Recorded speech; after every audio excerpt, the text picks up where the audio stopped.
scaling Azir here, and you're just heading towards making sure this late game carry can pop off. You have a lot of disengage options with this comp as well, and I personally really like T1's composition more. I think the risk with T1's composition, though, End of regular season and playoffs, as Canyon does path up, as you mentioned. Oh, that was pretty quick. They're going for this. The flash comes in from Canyon. There's no flash on Kana, and a first blood at 2 minutes and 46 seconds. What a huge gank this early on in the game. and I love the commitment there, knowing that there is no not Owner's getting available. in there. He's going to land that stun, but the teleport takes a while to get on top of him. Canyon, of course, no flash, and now the teleport coming in, but the stun landing once again, and everybody's getting into this fight here as the Ignite is not going to get the kill onto Canyon. Baker flash! Though, he's flashing for this one and going through the wall. One more auto would do it, but he can't see him over the wall. We're 3 minutes into the game, and Baker might just die to the turret, although Showmaker's just gonna laugh at him. Lands it, throws up the thumbs up, and that's it for Faker over here. This is a disaster. Faker uses both of his summoners die. Backline threats, and by being able to get these early kills. Oh, man, they're run warping. Poor Kana, man. He just can't catch a break. This is Rise and Trundle. How about Camille? How about all three of them get in there and bully? He's just going to burn down to the Ignite as Khan. He doesn't have to look at the explosion. He know he got the kill. He's got such a massive lead now, Showmaker does, but also Khan. And you have so to this one. And you can see the late rotation is coming in from Ghost and Barrel as well. They're going to spot this out. DAMWON, they say, no, we're going to want to fight you here. You're not just going to get this free objective, but the Rift Herald's already pretty low. Need to hit that eye, trying to get it down there. And now the engage going to be started off onto the level 6 Trundle. The exhaust used onto him as well. And they can't even kill him. They finally do get him down, but Faker's getting low now as Ghost is coming in from behind, but here comes T1 on the front side trying to take out Showmaker. That Rise not doing enough early on in this game, and T1 will be able to take the 2-for-1 plus the Rift Herald in this fight. And not gonna happen as Owner thinking about dropping it mid now. We got to fight up in the top side. The needles are coming out. Khan is gonna miss the hook shot as the damage is coming out here with the Ignite, but trying to turn it back. Khan will be able to do it. I'm not even sure if he knew himself he was gonna win that fight. All according to plan, misses the hook shot, and if you hit that hook shot, you go over the wall, you're fine. Trundle in live, the pillar value is huge, although DAMWON, I'm not sure about this. They're gonna try to force another fight around this Rift Herald, this one being the second one. As you can see, the engage, the Zenith Blade will miss, and that's going to be the key for DAMWON to start up this fight as they get on in, and Keria is just blown up immediately. Barrel soaks up a lot of the damage, and he has a stopwatch. Faker is trying to carry this as hard as possible, and now Owner's got some value potentially on that backside, but it's just not enough as another pillar is going to come in here from DAMWON. Even slowing down DAMWON a little bit, they had to walk around that one. And Baker and Teddy, it looks like they should be able to get away, but yet another team fight win will go the way of DAMWON. what you can do to kind of pop off as an early game Ashe, you know, at that moment as you get the possession. They will get this Rift Herald to charge through. And that's going to be a lot of extra gold going over the top side, but it's not without a cost. It's not without being punished, right? Showmaker's getting value bottom side. Mid lane is being dominated by Ghost, is picking up a lot of extra farm, and they're just everywhere on this map. However, this looks like it might get an extra charge. It's a lot of pressure from T1, and they're looking for a bit more. I'm not sure about that play, Faker, but at the end of the day, it's okay because you push him out of the lane, you get the turret.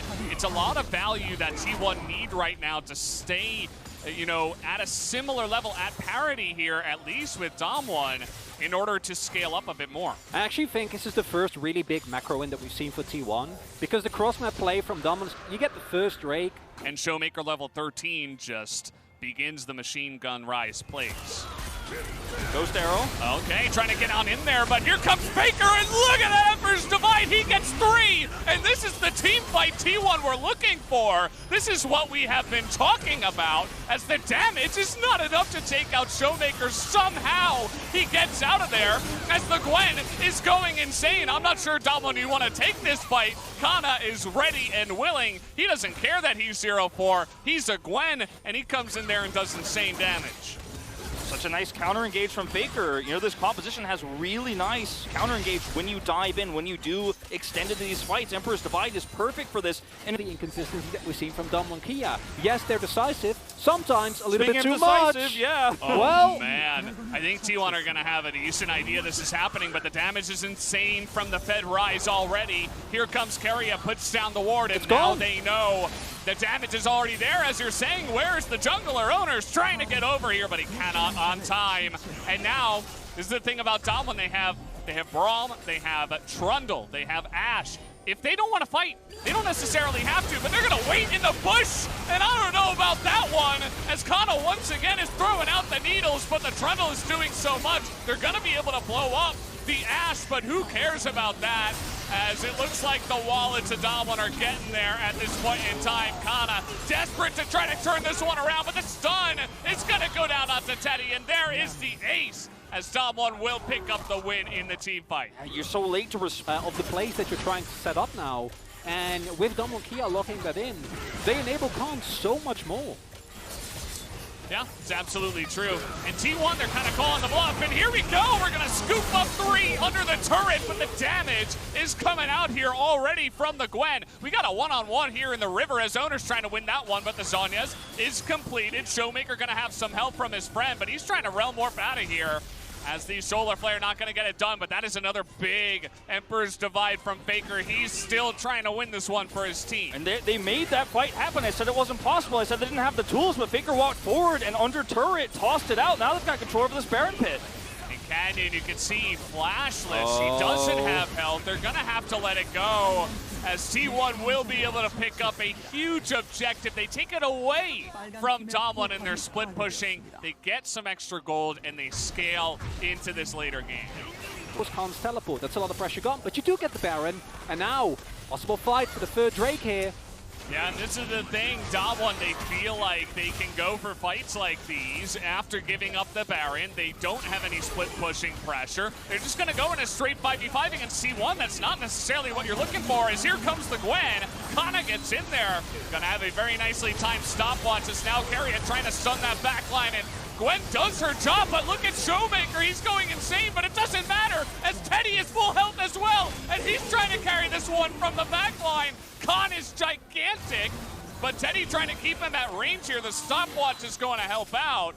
As you can see, Teddy, Power of Teddy. He'll try to kite them out, but he can only do so much. Yes, he stays alive, but man, Khan is just a menace. He must be legendary. 9-0 already in this game. It's especially the top lane to get Khan fed to this point.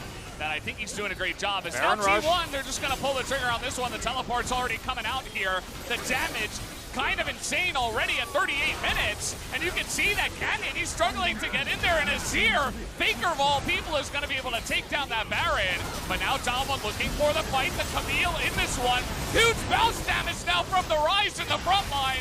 But he's going to have to go golden. It doesn't matter. He's got backup from his team. And this skirmish, if you don't have a Viego, I think that DAMWON should be able to eventually win it. Don't know if they can kill Teddy. They're going to give it a shot here, as Khan doesn't want to let him go, and the pillar should be enough. No flash even used by Teddy. He knows that it's pretty dire and has to give it up. You just put yourself into a corner as T1 in this fight. Yes, you have the damage to rush down the Baron, but you don't have enough of a positional advantage to stop DAMWON Kia from collapsing in. And once you're locked into that fight, you don't have a lot of room to peel. You don't have a lot of room to front-to-back fight. That might be it as well, because they're pushing in on top side. Look at how long it is before Teddy's actually going to be alive here. It's such a long death timer. Yeah, the Baron buff here, I don't know if it's going to be enough. There are no minions up just yet, and the damage is coming out. That is big on the Solar Flare, but Ghost, he's got a front line, and he has the cleanse. They do have enough damage to take down the Viego, and they will have enough to take down game number 1. DAMWON will defeat T1 here in 39.5 minutes to take game 1 of the finals. Fantastic.